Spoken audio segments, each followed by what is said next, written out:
Hello, and welcome to today's Latin American history lesson on iconic Latino leaders fight for rights and equality, such as Cesar Chavez, Dolores Huerta, and Sylvia Mendez. The materials that you will need for today will be a piece of notebook paper, a journal if you have one, a pen, or a pencil.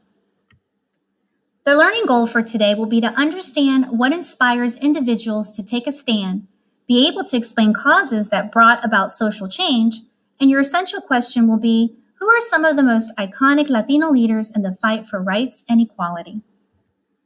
But first, let's take a moment, review, and reflect on the previous lesson that we learned about regarding los braceros. Do you remember who the braceros were? Very good. That's right. They were temporary Mexican guest workers who worked with their arms and hands and were brought from Mexico in 1942 under the Mexican United States Bracero Agreement. They helped with the labor shortage in the agricultural industry during World War II.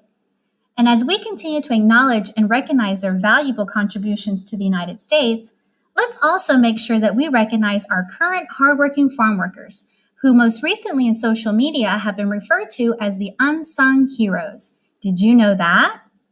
Why do you think this is so? Well, because as many Americans are currently sheltering in place due to the coronavirus, immigrant farm workers are continuing to report to the fields in order to provide our food. Unfortunately, they do not have the luxury of working from home, and they must go out to the fields, rain or shine, and in most cases work 12 hours a day to make sure that we can restock our grocery shelves and put food on the table for our families. In this tweet dated March 22, 2020 by the United Farm Workers, it reads, "Let's hear it for the farm workers, the essential workers who are still out in the fields laboring hard to keep food on our tables and supermarket shelves filled. Let's let them know how much we appreciate the hard work they do to keep us fed during the COVID-19 pandemic." Let's stop for a second and think about how our current farm workers compare to the braceros from the 1940s. How are they similar? Well, we know that they both used their arms and hands to work. What were some of those differences? I'll give you a moment to jot your thoughts in your journal.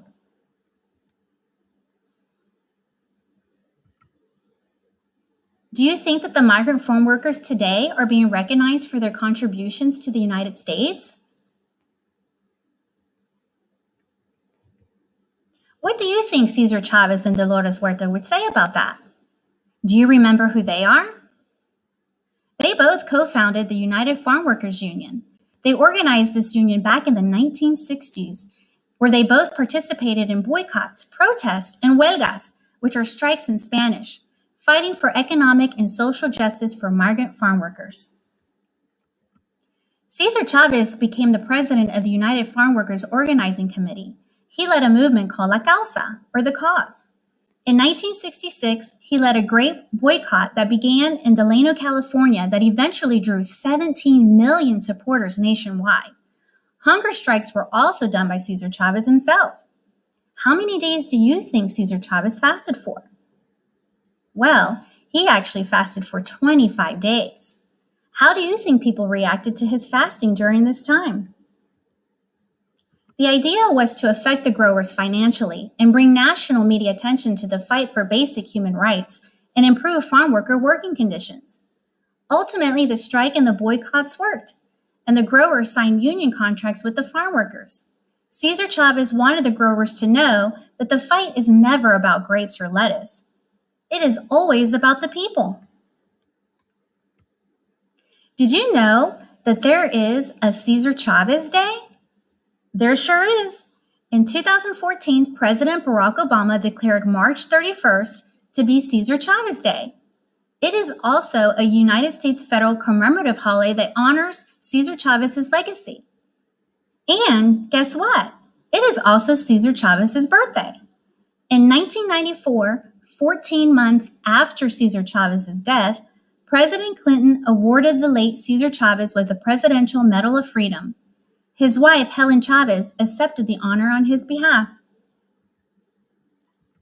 Dolores Huerta, also a civil rights activist and labor leader, as we mentioned earlier, also co-founded the United Farm Workers Union along with Cesar Chavez. She not only helped to fight to improve social and economic conditions for farm workers, but she also fought against discrimination. And on May 29, 2012, she was honored with being awarded the Presidential Medal of Freedom by President Barack Obama as well. Did you know that Dolores Huerta was once a grammar school teacher? Well, she quit because she couldn't bear seeing her students come to class hungry or in need of shoes. She thought she could actually do more by helping the farm workers directly. And did you know that she coined the iconic phrase, "Sí se puede," yes, we can? Oh, and did you know that Dolores Huerta has been arrested before? She sure has. She's been arrested 22 times for participating in nonviolent protests and strikes. The most recent incident occurred on August 20th, 2019. At the age of 89, Dolores Huerta was arrested in Fresno, California for protesting with union representatives trying to get higher wages for home care workers. Although Dolores Huerta has been jailed and beaten dozens of times over the course of her life, she continues to protest and hopes other leaders will stand up for workers. Do you think that the caregivers were grateful that Dolores Huerta was fighting for them and then ultimately went to jail? Why do you think some people decide to take a stand and fight for an injustice, while others choose not to? What challenges do you think a person would encounter if they decided to take a stand? Oh, and did you know that Dolores Huerta actually came to visit some of our very own students here in the school district of Palm Beach County? She sure did. She visited John I. Leonard High School, and this is what she had to say.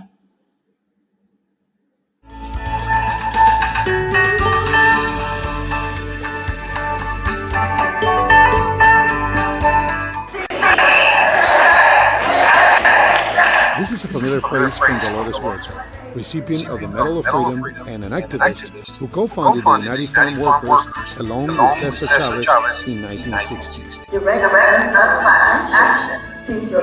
During a recent visit to John Leonard Primary High School, leader Mrs. Huerta shared her personal journey with the students and highlighted the challenges that she endured while advocating for farm workers, women, and immigrant rights. Instead of having anger, what I say to the students is that just kind of ignore when people insult you and just have faith in yourself and keep having faith in humanity also. Just pray for those that hurt you. Her history, I think many people have forgotten about everything she's done and the many other civil rights activists have done. And it's not that they've done all of that 100 years ago. It was recently. It was in the 50s, in the 60s. And we can't forget that. We have to keep remembering where we are from and where we're coming from so we can know where we're going. It shines a light on what's possible, and it also shines a light on the great work of the past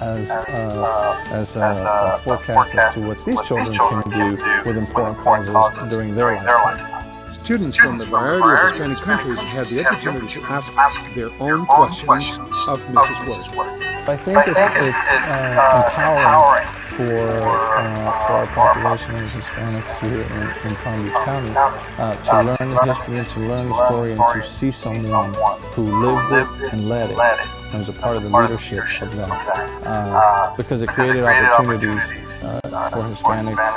Mrs. Huerta, though born in the United States, remains an important influence for championing the rights of immigrants, farm workers, and for women as well. Jesus Cruz for the Education Network, keeping you informed. What an incredible experience our very own students were able to have. Well, in addition to the migrant farm worker struggles, there was also ethnic prejudice and discrimination occurring in education in the 1940s. The schools at the time were segregated. For example, in California, Mexicans were not allowed to attend all-white schools. After 3 children of the Mendez family were denied enrollment to an all-white school located near their home, the Mendez family filed suit against the School Board of California in 1947, which was the Mendez versus Westminster federal court case. It was the first to rule that school segregation itself was unconstitutional and that it violated the 14th Amendment. It took place 7 years before the Brown versus Board of Education landmark Supreme Court case, which ended racial segregation in all schools in the United States in 1954. Sylvia Mendez was one of the 3 children denied. She is a civil rights activist of Mexican and Puerto Rican descent. She was 8 years old when her parents attempted to enroll her at the Westminster School. And it is also important to note that Justice Marshall, who represented the NAACP in the appellate case, used many of the same arguments years later in Brown versus Board of Education. On April 14, 2007, the United States Postal Service created a stamp in commemoration of the 60th anniversary of the landmark case. On February 15, 2011, Sylvia Mendez was awarded the Presidential Medal of Freedom by President Barack Obama. She continues to advocate for excellence and equality. As we come to a close for today, I am confident that you were able to understand and meet the learning objectives, which were to understand what inspires individuals to take a stand and be able to explain the causes that bring about social change. I do leave you with this one question for reflection. Think about a circumstance in your school, community, or even nationally that you may want to help change or improve. What steps would you take to accomplish that?